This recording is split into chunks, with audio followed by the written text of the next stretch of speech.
I did a couple of video installation projects incorporating a whole lot of new media for me, at least. The first one I worked on was done from a portrait of my grandmother, circa 1907, when she was a little girl and her family. Now, Mama Ruth was one of those people that were instrumental in my life. You know, it was a pivotal thing. We were military brats, so we'd always come back to grandmother's house, and when we did, it just sort of gave us that sort of sense of home, Eastern North Carolina.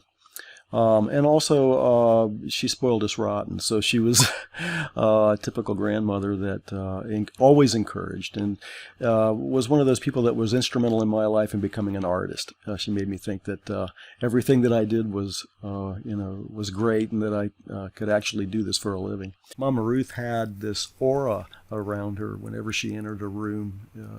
That actually comes forth in that portrait, and as a result, this family heirloom that I've had for 25 years now has always haunted me. So just recently I was playing around with it in some of these other online sources that you can go to that will enhance and colorize the image for you. And then, of course, you could do that stuff yourself in Photoshop now. They have all these neural filters that can put back hair textures and skin tones and things like that, for instance. So, just playing around with using artificial intelligence to do a lot of the hard work that normally I would do. And then by hand. And then if I take that and put it into a site called MyHeritage, and anybody can go there and just upload a headshot from any era, and it'll animate it, which is, creepy and beautiful and sad all at the same time, I think.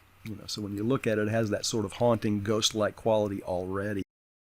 So much of my work that's installation-based is, not just site-specific, but also kind of in progress, always a work in progress. Who was it that said, a work of art is never finished, just abandoned?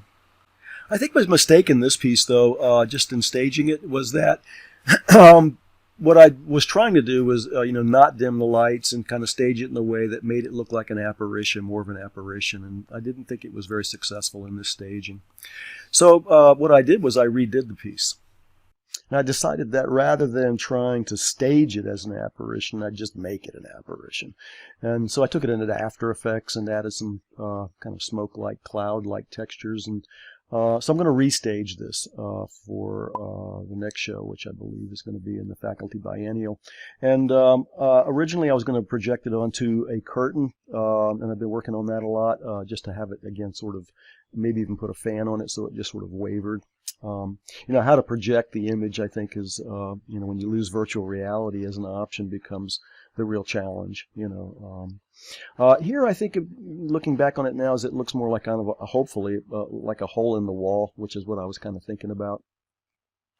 And I think it also, makes the, this sort of neo-realistic sort of creepiness a little less so, maybe.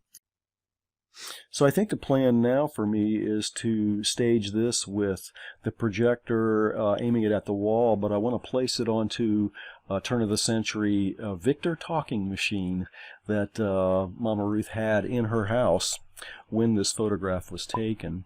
The image was taken at their farmhouse in Currituck, North Carolina. So I thought that would be special to have that same piece of equipment in that same room when this image was taken.